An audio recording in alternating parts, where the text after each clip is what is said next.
શ્રી તક્ષક નાગદેવ મહારાજની જય, વસ્તા બાપુની જય, લીલાબાની જય।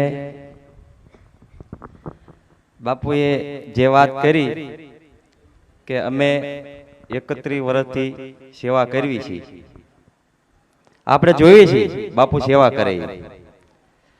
બાપુના આંગણે કોઈ પણ દુખી આયા હોય તો બાપુએ કોઈ નાત કે જાત જોઈ નથી અને વિના મૂલ્યે મીઠો આવકારો આપ્યો કે આવો આવો આવો, આ એમના શબ્દો પહેલેથી।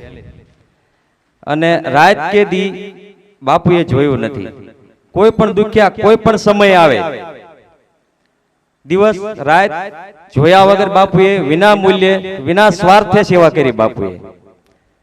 તો અમે તો દલવાડી છીએ, ચૂડાનો હિંમતભાઈ, પણ તમારા કોળી સમાજમાં આજે વસ્તા બાપુ જેવા સંત